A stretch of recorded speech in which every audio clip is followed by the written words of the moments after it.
Nima ayol kishini sindiradi bilasizmi? Yillar davomida erkagi u bilan gaplashmasligi. 100% sindiradi. Buni o'z hayotimda ham doim tekshirib ko'rganman va turmush o'rtog'im bilan shu borada doim gaplashaman.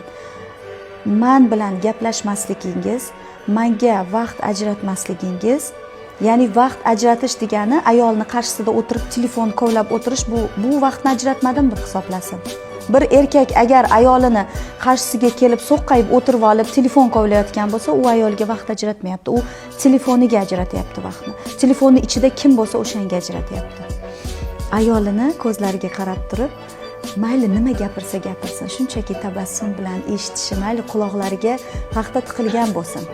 Shunchaki u bilan gaplashishning o'zi zavq.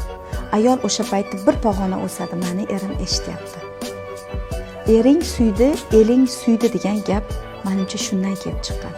Siz turmush o'rtog'ingiz sizni suymayotganini bilgan saringiz o'zingizni juda ham katta aybdorlikka tiqasiz. Juda katta stress ayollarda paydo bo'ladi. Eriga nafratlangan ayol bu nafratni hammadan oladi. Birinchi bo'lib o'ljasi uni farzandlari bo'ladi.